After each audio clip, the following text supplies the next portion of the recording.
In St. Louis, it's every man for himself. It's like Iraq over here. Shells flying every day. Just cutthroat. You can call our police janitors out here. They just clean up the dead bodies. The prime offenders, the boys of destruction, or BOD. They'll kill just for fun. Fights, stabbings, guns. They don't want money, they don't want fame, they just want to hurt something. These cats now, they kill at the drop of a hat and jack you in a minute. BOD is on and poppin'. Anytime, anywhere. The person closest to you can kill you.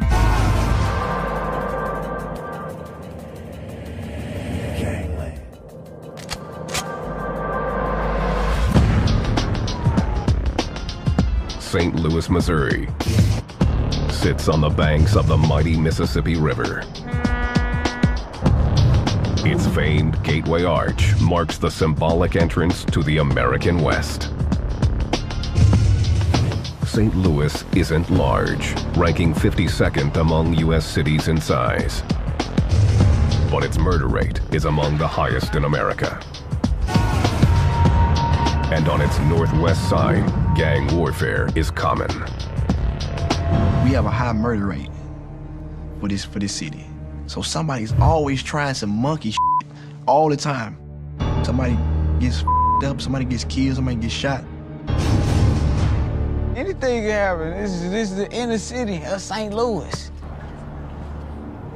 You can get killed by your own friend down here. There ain't no such thing as a friend down here. You got a family and you got who you grew up with, that's about it. There are as many as 10,000 gangbangers in St. Louis, which is 1 in every 35 people. The bloodiest conflicts among gangs are those between rival factions, where red battles blue, and the dividing lines are drawn. In the 314, that line is Martin Luther King Drive. It's like the line you don't cross. If you go into his backyard, then you in enemy territory, and he come across the alley to your backyard, they're in enemy territory. The southwest side belongs to the Boys of Destruction, or BOD. The Boys of Destruction were probably the most organized and deadliest group that was out there. We the BODs, we the Boys of Destruction. We destructed everything we touched. Piper asked to have his identity concealed. A BOD since the early 1980s, he's one of the gang's founding members and a respected leader. He describes a childhood scarred by gang violence. I went through a lot of changes and things that I don't think I would have went through as a regular kid, then get into a gang and change to fights, stabbings, guns. Piper knows firsthand how powerful the allure of gang life can be. You got guys that will shoot, rob, they'll do anything just to be down to try to seem like they cool. Or they'll do anything possible you imagine to be down with you. The BOD's fiercest rival, the Horseshoe Posse, runs the northeast side of MLK Drive. It's always been the Horseshoe. For years, this goes back over 30 years. So it's always been this, even before, you know what I mean? In bigger cities, there are places to hide from your enemies. That's not the case in the Lou. St. Louis, your enemy is right across the alley. They don't need no car. All they have to do is get the guns and bullets and walk around the corner. Our town is smaller. All the players know each other. It's like you can't over me and I not see you, was for sure. We'll see you again, we'll bump heads again. That's what makes it real dangerous. Sanchez Smotherman, known as Psych, is a leader in the Horseshoe Posse.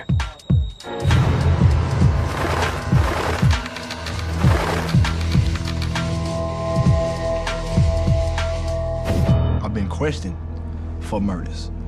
I got a reputation for being a tough guy, for setting examples on people who thought I did play.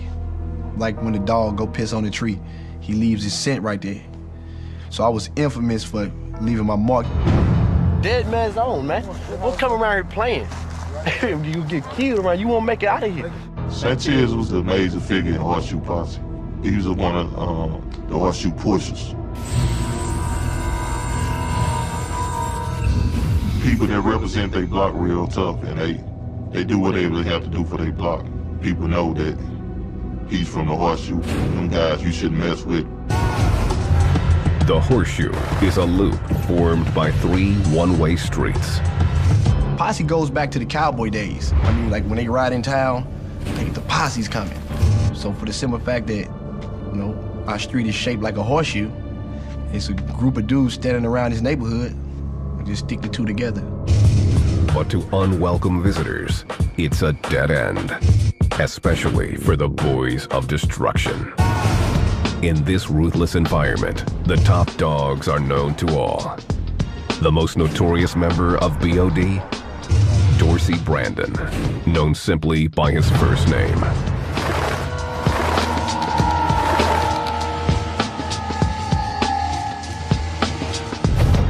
Most gang members use an alias on the streets to conceal their identity from police. Dorsey didn't deem it necessary to hide. Dorsey would admit it. You know what I do. I can hear him saying that now. You know what I do. I just ain't doing it now. Dorsey's reputation for lawless brutality has made him a legend in St. Louis. Dorsey, because of his propensity for violence, you know, his nature, his temper, it was short. He had a real quick fuse. Dorsey's life was always violent. He was 14 when he was shot for the first time. A couple months after that, when he was still healing up, the police called him on the corner and then stomped him and like dug their fingers in the holes in his chest and all that. He was not no egotistical person. He was just being himself. You know, you got some guys looking, you know, that like the glory and the fame, and I want this image. And he was just being plain old himself. Raymond Dixon, AKA Rainbow, is Dorsey's brother.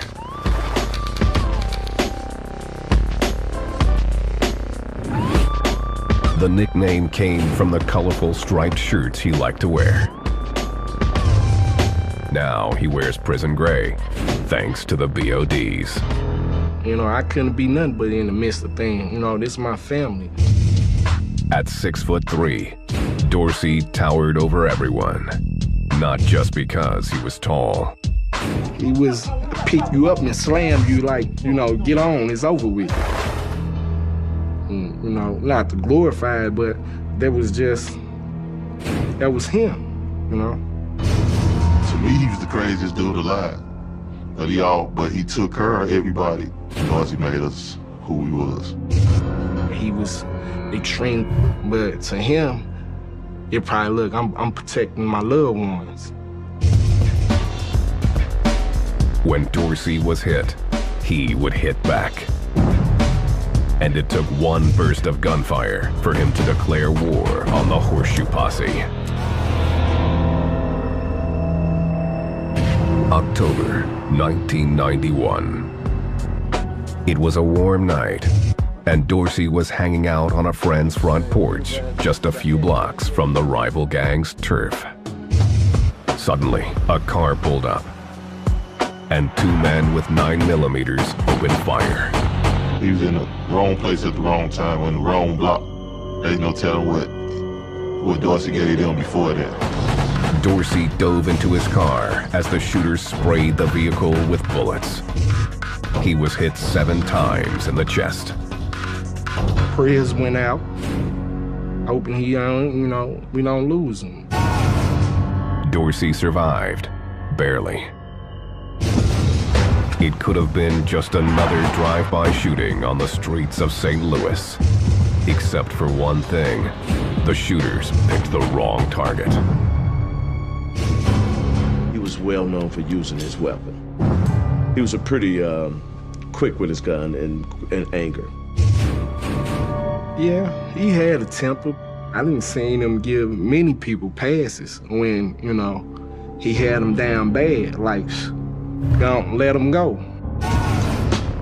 Dorsey didn't know who had pulled the trigger, but he was ready to take out any Horseshoe Posse members he saw. The violence had escalated to an epidemic portion, and that's when everything exploded. Just the city was in chaos. It was crazy. People started going to jail, people started getting killed.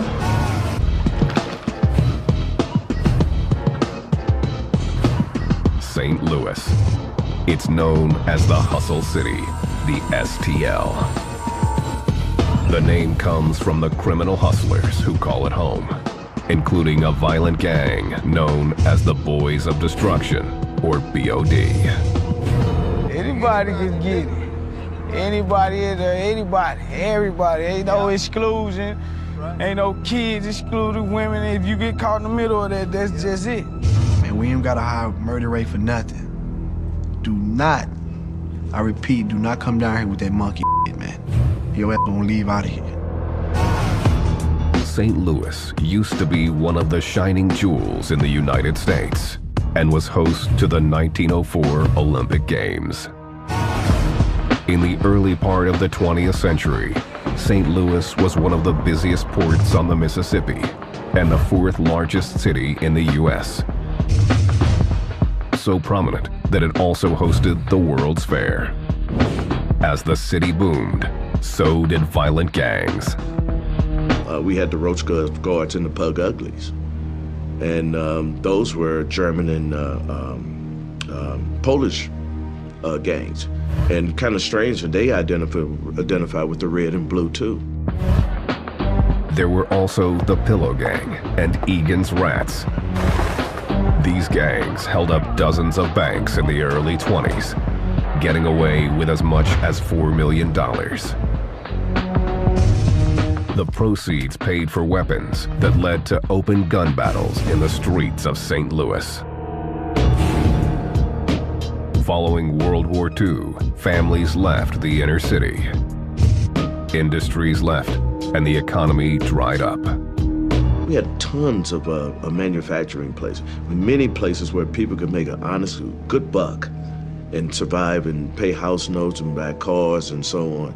But those industries dried up, and many who had those jobs kind of moved towards another community. The gateway city that once boasted 800,000 people now held just 350,000.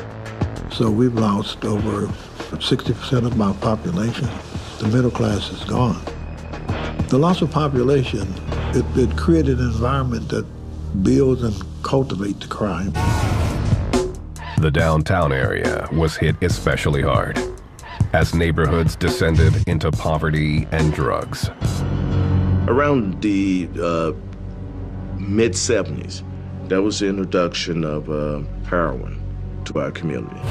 And when those guys began to distribute heroin, then the decline of the community really started. Dorsey Brandon was born into this chaotic environment in 1973. He was barely a teen in the mid-1980s when he joined a crew called the Boys of Destruction. In the beginning, the BODs were breakdancers whose only battles were about who broke the hardest. Piper, a BOD member, was one of Dorsey's best friends. Yeah, it was a competition. It was real competitive because the best breakdancers had the girls, and you walk around with your big boom boxes and ride through the neighborhood and just do your thing when you get there. You go and have a dance competition. I mean, it's like spinning on your heads and who can do the best hip-hop dances and stuff. And then, you know, everybody say, we're the best, and they growling about it. BOD sometimes took on other meanings. Brothers over death. At one time, they was saying brothers of Dorsey. You know, it get personal with certain individuals. The BODs often battled the Horseshoe Posse. The two gangs attended the same grade schools and played in the same parks. We all click-clack together, so to speak. just like a bullet going into the shell. It fits, everything fits together, and you hear the sound. That's, everything's together. Despite the occasional fistfight, the gang showed each other respect. We just go to same clubs together, you know. Everybody was a social. It was good, you know. We stood it out. We stuck together. The BOD's leader, Dorsey, wanted more. He wasn't satisfied with just running a break-in crew. He was always the neighborhood bad guy. He pretty much made other guys tough guys too. And Dorsey Brandon was a kid that developed into a very violent kid. He was known for being a hot boy.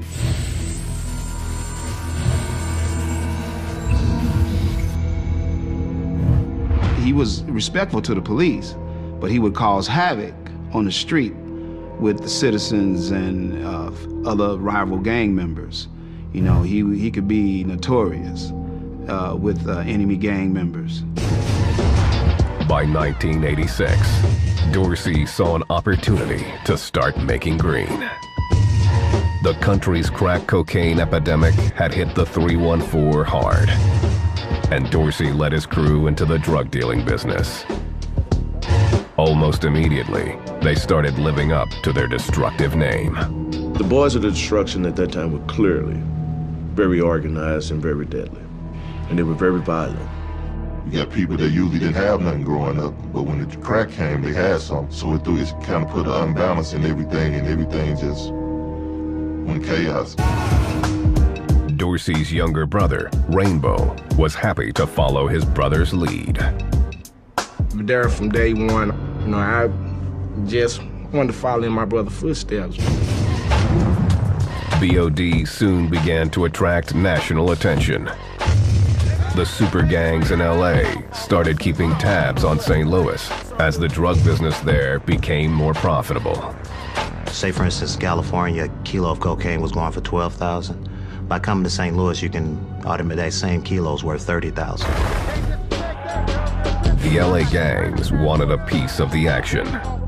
Then, street by street, they supplied drugs to the locals who ruled those corners, including the BOD. This new gang culture exploded in April 1988, when the gang-banging movie Colors hit theaters. Its depiction of LA's warring Crips and Bloods inspired local gangs to take up sides. It hit St. Louis like a windstorm, a snowstorm, a blizzard out of nowhere. Overnight, different neighborhood groups that already existed were adopting Crip and Blood identities. Everybody trying to claim and be the man. Everybody want to be the toughest gang member, Crip and Blood that it was. And stuff just got crazy. BOD and the Horseshoe Posse decided to be Bloods, until Dorsey discovered he didn't have enough enemies. With everybody being Bloods, that means everybody was cool with each other. With Dorsey, he didn't want to be cool with everybody. He wanted to be able to have some action. So Dorsey defected to the Crips and took the BODs with him. Case was like one of the first really Crip sets out around that time. And it's like the whole West Side is majority Bloods around there. So, of course, we're gonna be the main targets. The BODs began affiliating with a citywide network of gangs. They soon had allies all over St. Louis. Instead of just relying on the 30, 40 people or 10, 15 people that may be in your immediate gang, if your connections are right, you now have access to over 100 people. BOD ruled with an iron fist. They would never try to stop the BODs from coming in, because the BODs would come anyway. And believe me, the Boys of Destruction were in charge. Their rivals were right across King Drive, the Horseshoe Posse. With just 4 lanes of asphalt separating them, battle was inevitable. One side, the Horseshoe being Bloods and the BODs being Crips, naturally they had conflict. Then with the Crip and Bloods, You had family members and people that was really close at one time. Probably used to walk over their person's house as a kid and play with it. But with the color thing, they broke all that up. They were now sworn enemies. Rico Boyd, who was born in the neighborhood, describes the rivalry as life and death. If you was caught on the other side, you better have your pistol. Or you better know how to run, one or the other. Dorsey became the undisputed leader of BOD, while his equal in the Horseshoe Posse was a gangster named Hitman T.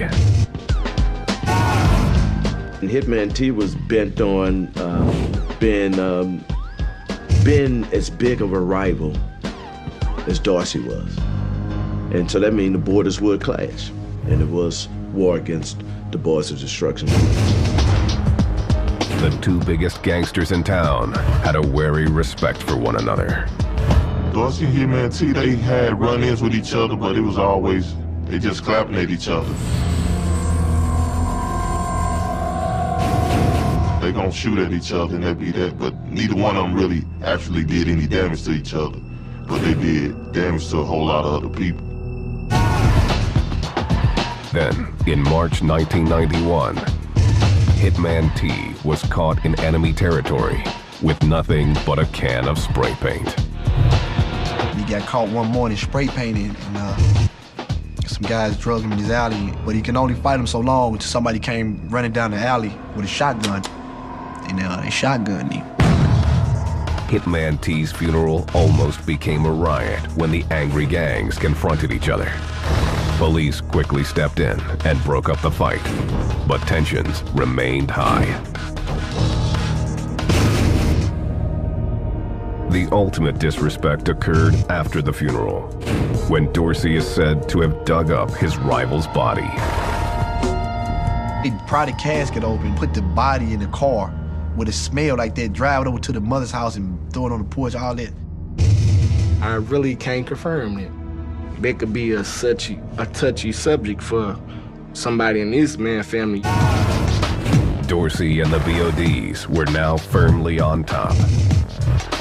The streets of St. Louis were running with blood, and no end was in sight. You got some guys that just love the action. They don't want money, they don't want the fame, they just want to hurt something.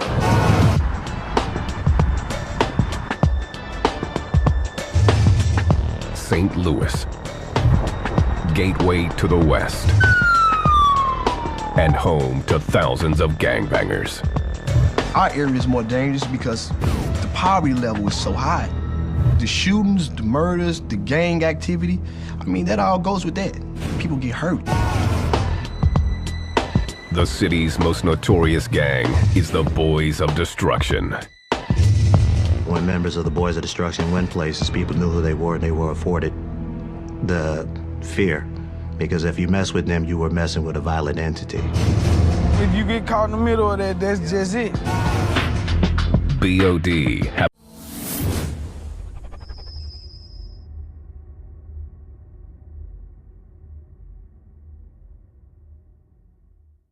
a thriving drug trade, pushing everything from marijuana to crack. Dope, crack cocaine, heroin, teas and blues, stuff like that, you know, on the streets of the cities of St. Louis. And it was pretty rampant. The secret to their success is keeping the cash separate from the killing. The man who controls the money controls the BODs and stays clear of law enforcement. The shooters stay out of the money game as long as they get paid. Pretty much whoever controls the drug market controls everything. People up under him gonna protect him to make sure that they eat. The shooters often come in the form of young gang prospects who are trying to make a name for themselves. You got guys that will shoot, rob, they'll do anything just to be down and try to seem like they cool. You got your crash ass dummies. You want him to go shoot a guy around the corner, he'll go do it. He pretty much a dummy because he's not getting nothing out of the situation but getting used. The crash test dummies pretty much always just end up Trash.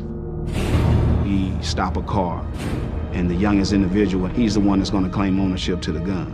And he's willing to do and sacrifice his own life or his own freedom for the gang. The Boys of Destruction wear blue. Their arch rivals, the Horseshoe Posse, wear red. The tradition started in 1988 after the movie Colors brought the thug life into the mainstream. The writing on the walls marks each gang's territory. The graffiti is like the ghetto newspaper. It tells people what's going on, who's shooting who. If I put BOD on the wall and I put a K behind it, that means I'm a BOD killer. If I put Horseshoe Posse on the wall and I put a K behind it, that means I'm a Horseshoe Posse killer. Those same letters, nicknames, and symbols show up in the gang's ink. That's how we identify members. They don't know their name, and we identify them by their street name relative to their tattoos. One popular stamp incorporates the most famous symbol of St. Louis. They may have the arch tattooed on their arm and then have numbers on one side of the arch leg. I feel like this, man. Either respect it or check it, dog. You hear me? Goddamn man, the police. Rico's tattoos reflect a life filled with bloodshed. My cousin died in '05 in Baden on the north side of St. Louis. Got 2 shots to the head. This is his big brother. He got killed in '07. The gang also represents with hand signals. This is a B, O, and a D. Stacking. That's what they used to call it, stacking. They used to have little dances with it and stuff. In the 314, even the lid you wear means something. The BODs represent with the St. Louis Blues gear. The Horseshoe Posse wear the Indianapolis Colts gear. That's the old traditional way of doing things. Like our hats identify our neighborhood. All the players know what this hat means. In the 1990s, wearing the wrong hat in the BOD's hood was putting your life on the line. Psych learned that lesson the hard way. We on our way to see these girls down in the BOD neighborhood. We get jacked for the damn hats, man. By the BODs.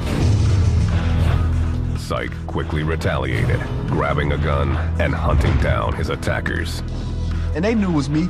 I used to wear a red ski mask. I had a lowrider, gray lowrider. I used to wear a red ski mask, drive around her. Psych won't reveal what happened, but he admits that the BODs took revenge, ambushing him outside the Horseshoe. Psych was pinned in, with no escape. And I'm backed up in traffic, dropping this damn girl off. And some cats run out this alley. The BODs run out this alley. Man, they try to gun my car up, man. The BODs opened fire, but Psych managed to get away. Psych gives credit to his attackers, whom he suspects he knows. It was a perfect plot. I give it to him. It was real strategic of him. Whoever put that down, I think that was Rainbow. We had our differences. They clique shooting at each other, people from our clique shooting at each other. People being rivals is no telling what one would go to the extent to do to get rid of the other. That was especially true when it came to Dorsey, whose main mission was maintaining his power. It's like drive by every night, non-stop. That was it.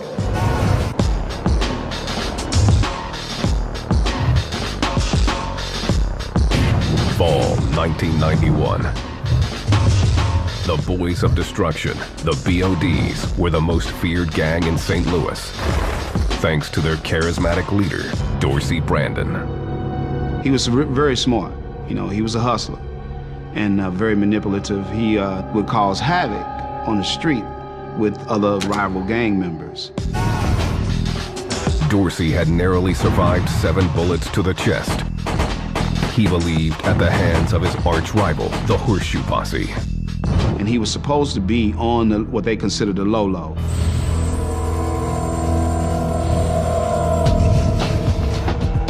Dorsey wasn't about to lay low.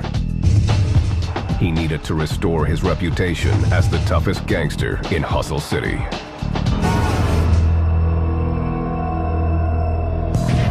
October 30th.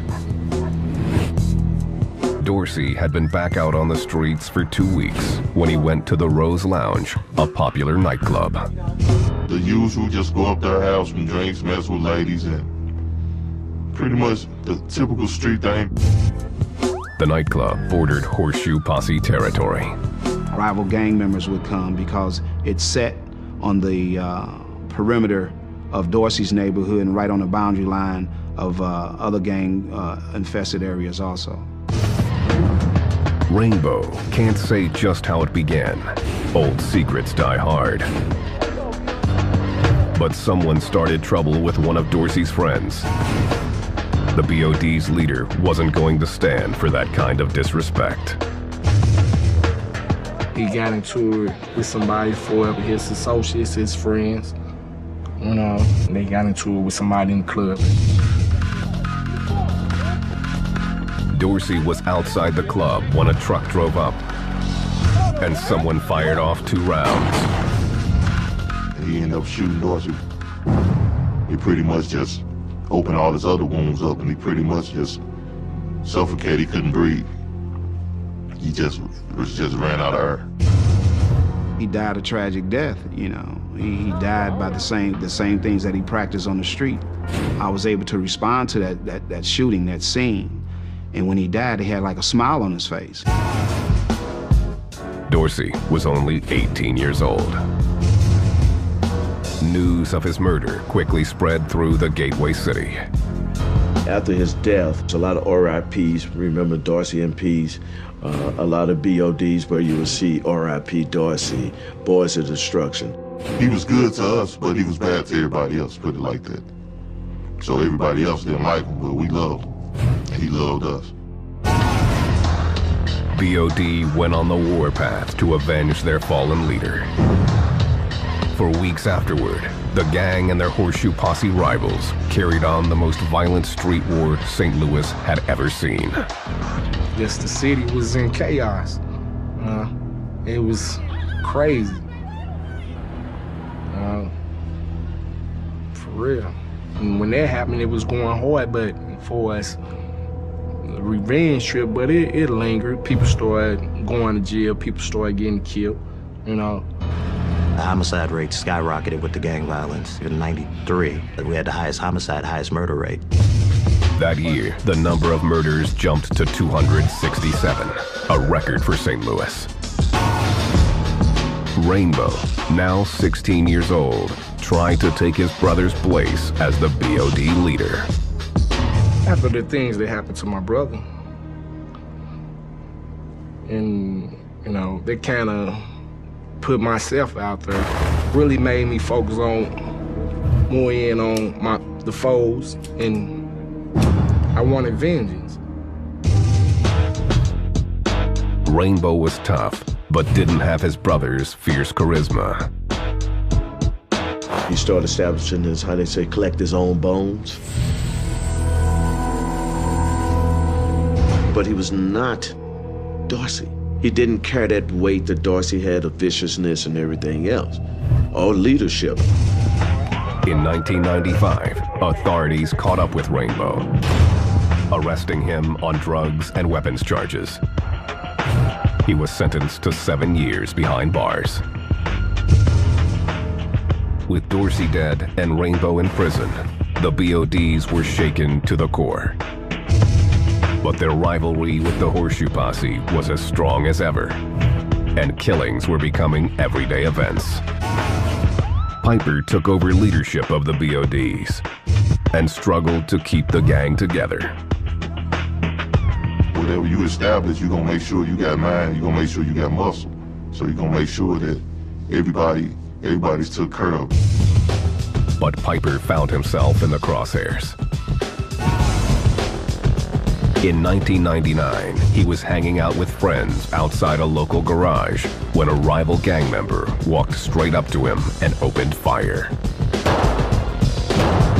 I started to run, and he hit me in the back, in my lower back. just laying there stuck, bleeding, can't move because everything from the waist down had died. Guy stood over me, but he didn't kill me. So I was thankful for that. Piper was paralyzed from the waist down, but even today won't give up the shooter. Because in the streets you don't tell. Even though I heard about who did, I still never said nothing about it. Piper spent the next year learning how to walk again. But his injuries did nothing to slow down his gangbanging. I was cooking up drugs in my wheelchair. I kind of got worse in the streets. I started selling more dope. I started doing more things. Everything that I did before, I did more because I felt like at any time I could lose it. Piper was hanging tough, but the gang was under assault from all sides. Several other members, elite guys, were killed. And then the police were very effective in getting rid of the rest through law enforcement matters, you know, getting cases, sending them to prison. As rival gangs muscled in on the BOD's turf, anarchy became the norm. By 2000, there was a new creed in the hood. Anywhere, anyone, anytime. Anybody can get it. They'll kill anybody. They don't care who it is. And you can look at a person wrong, and if it's just that wrong person, it shoots you.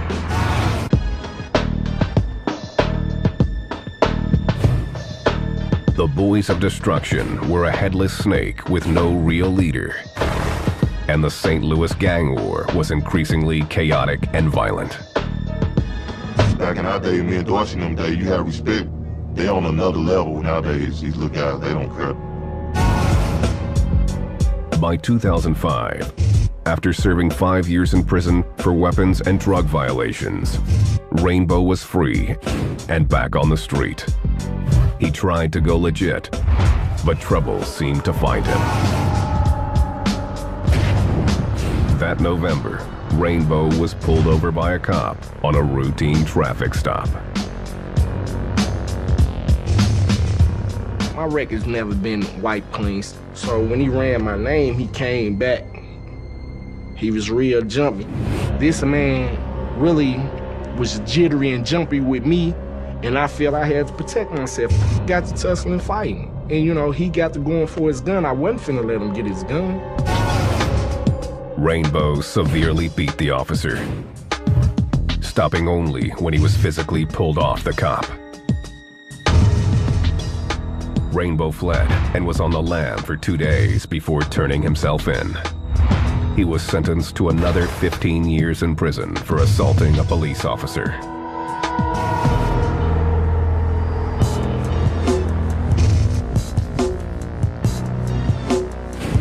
Today, the long-standing rivalry between the BODs and Horseshoe Posse is changing. Though the BODs still sometimes represent with the color blue, both gangs have severed their ties with the LA gangs. Every culture have its changed. People gravitate to a certain thing. But I look back on it now, it's a bunch of, oh, that was stupid. That was just the way of life then. Instead of shooting it out, they play by new rules. Red and blue make green. He makes money, I'm making money. We on the same page, we gonna click up. You might do see a BOD or a Horseshoe doing business. I mean, their favorite color might be red or blue, but they love green. Money. Rule of all the evil. The gangs that now work together to deal drugs are also coming together to use. Guys that's on the dog food, they pretty much respect each other when they see each other at the Harriman Hospital because they need to get a fix. Now, if they catch each other later on around the block, then it's will probably be a different story. A lot of guys who can be shooting at each other during the day, they may be sharing the same needle at night. There's really no rhyme or reason to it. You see them on the same street. One of them got a blue bandana on his head. One of them got a red bandana on his head. They stand out drinking and getting high. So it can't be about the red and blue. The breakdown of the old rivalry means the streets are even more chaotic. The new generation of BODs roll with no conscience. It's cutthroat. It's crazy. It's a war zone. As St. Louis works to rebuild its old neighborhoods, BOD territories are disappearing. I remember, like, that whole corner of the street was full of houses. You can imagine how many people was out here. The majority was boarded up. See them vacant lots. The battle lines are being redrawn with a vengeance. I understand that even though they may be losing their identity, they're still out there. Young people doing shootings and killing each other. The gang members here, you know, as far as loyalty is concerned, it doesn't go deep at all. There have been incidents where we've believed that fellow gang members have killed each other. Piper often visits his old neighborhood, and with the help of a federal probation program, is trying to stay sober and complete job training. I don't feel bad about the stuff I did. I hate it that now that I'm older, when I see what I did, selling drugs was hurting my own people. I understand that now. And at the time, it was just survival. It's an uphill battle. And a lot of these guys, since they've never worked legitimate jobs, they don't understand that type of commitment. Their commitment is live fast and die young. Piper is no longer active, but says he'll always be a BOD, though he's critical of the new generation. Still got the younger guys that pretty much call themselves boys of destruction, but they don't really have no respect for nothing. Rainbow also says he'll be a BOD as long as he lives, though his days behind bars have given him plenty of time to think. At the end of the day, you know, you done lost your loved ones, or someone you known. You really shouldn't have went like that, but you can't rewind no bullets or nothing like that. Rico says being a BOD is a birthright that he can't escape. And I say, that's not where I'm from, or that's not my hood. That's like saying, oh, my brother's not my brother, or my family not my family. It's like disowning your last name, almost. But he's decided to leave the old hood behind. In 2007, he moved to a North Side neighborhood, a place his mother hoped would keep him away from gang violence. She was wrong. My first week living over here, it was 5 murders within 7 days. And about a mile radius from that corner to this end. Right in this area, so we put right in the hot zone over here. That's exactly where we moved, right in the middle of it. Rico has decided to get a day job and is trying to stay straight. But temptation and risk are everywhere. This particular night, his new neighbors are keeping an eye on Rico and his BOD brothers. Yeah, I seen somebody driving by. He rolled by about 5 times since we've been sitting up here. Gotta keep it up, boy. Where them guys at, man? Watching for the man. We gotta be easy out here, boy. Stay on them tip tops. Yeah, they try to catch you slipping. It's been this way in the hustle city for decades. And there's no sign that the bloodshed is slowing. Well, the gang activity in St. Louis is fluid, and you might say it's just as fluid as the Mississippi River we're located next to. It's a situation that's constantly changing and constantly evolving. The gangs are always lethal. You should never, ever play them cheap. It's a noticeable difference. The feel of it. I mean, guess they just doing it for nothing now. Like now, they don't do it for the neighborhood. It's not really a neighborhood thing. It ain't about the crip and blood. It's more now, they just getting high and shooting. That's all they do is make money to buy bullets and guns. It's gonna be way worse than it is now.